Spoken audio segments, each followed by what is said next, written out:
सुवर्ण संधी आली, आम्हा सुवर्ण संधी आली, आम्हा सुवर्ण संधी आली, आम्हा सुवर्ण संधी आली. करा धम्म संघ हावाली, करा धम्म संघ हावाली, करा धम्म संघ हावाली, करा धम्म संघ हावाली. प्रत्येकाच्या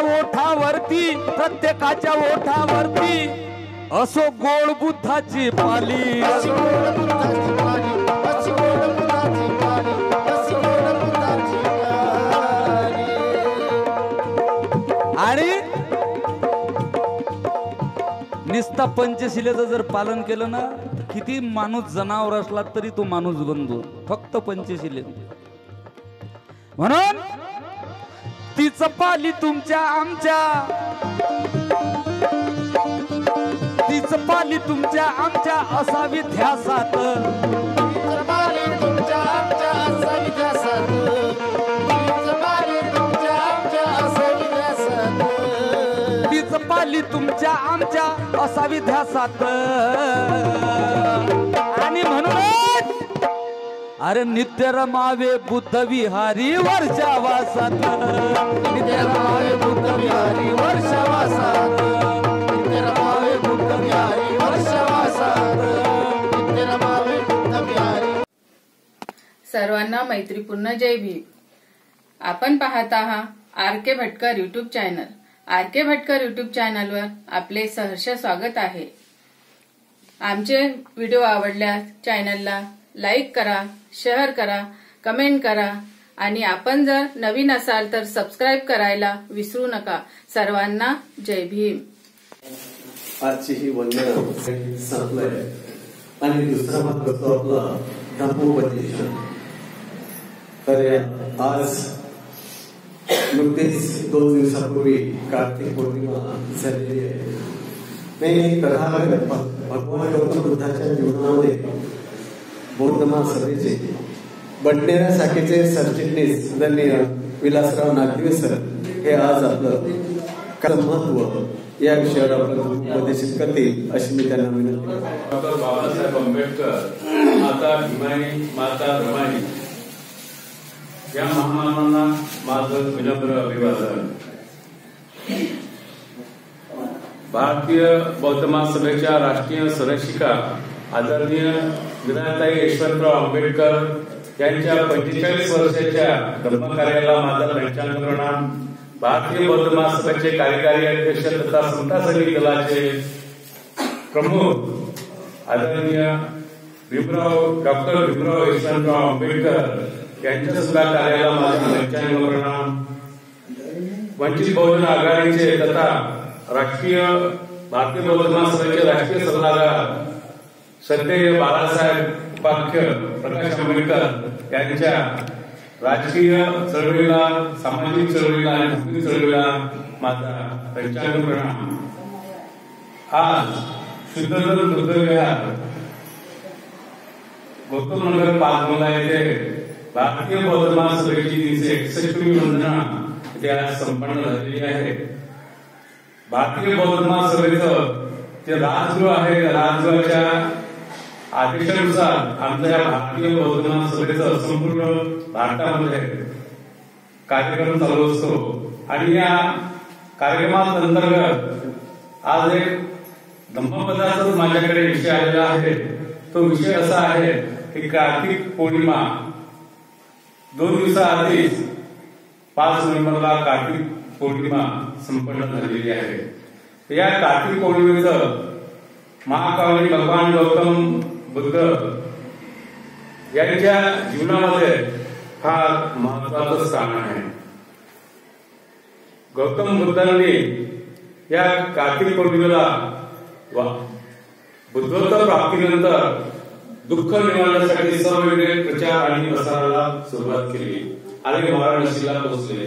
तर वाराणसीमध्ये एक काश्यप नावाचं कुटुंब होतं. तो कुटुंब खूप सुखी होतं, श्रीमंत होतं आणि त्यांना 3 मुलं होते.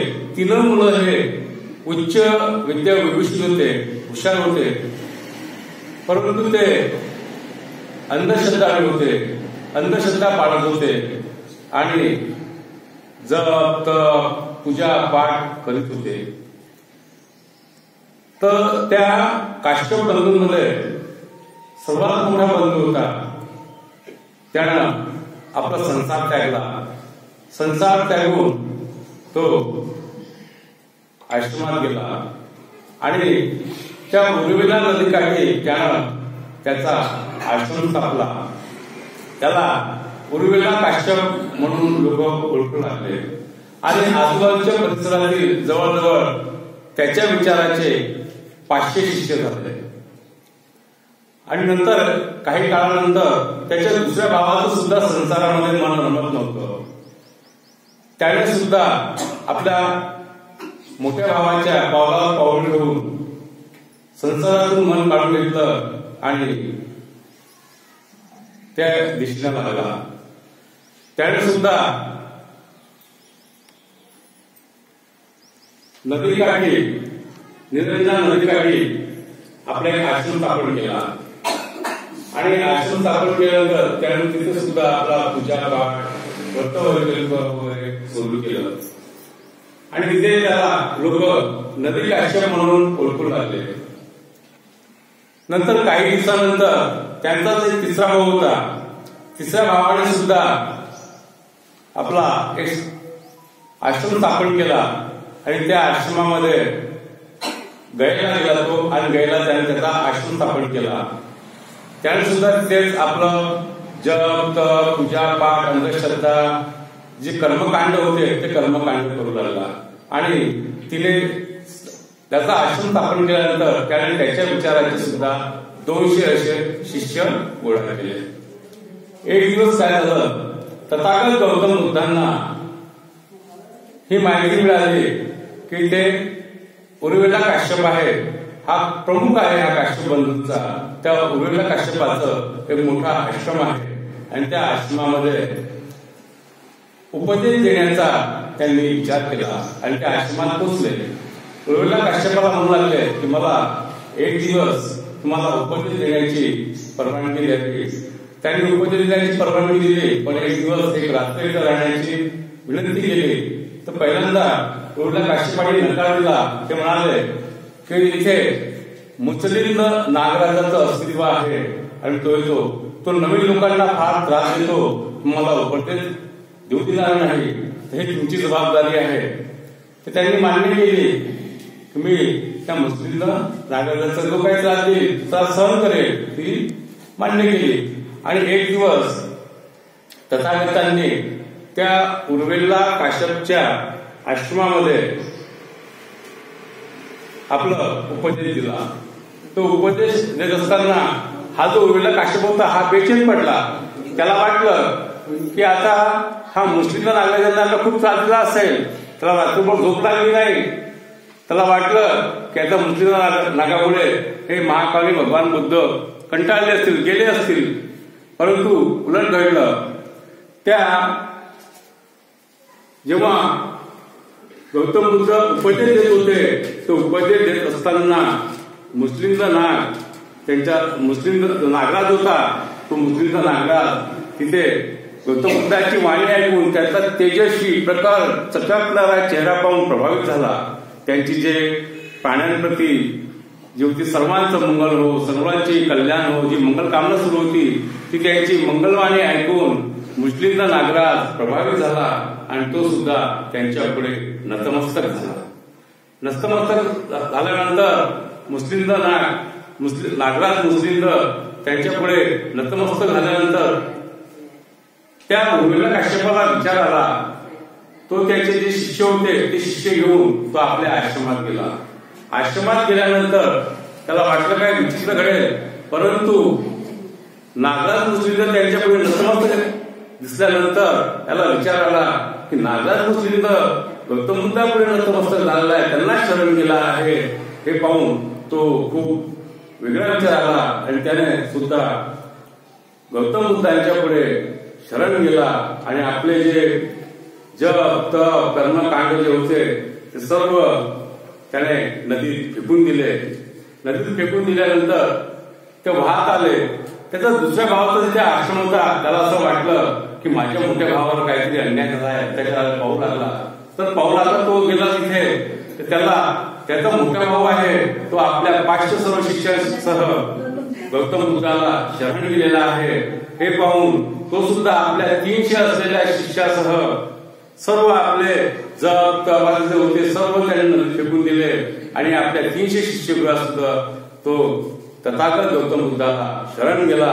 असं नंतर काही काळानंतर त्याचा तिसरा भाऊ होता, तो सुद्धा आपले दोन्ही मोठे भाऊ तथागत गौतम बुद्धाला शरण गेलेले बघून त्याने सुद्धा तथागत गौतम बुद्धाला तो आपल्या 200 शिष्यासह शरण गेला.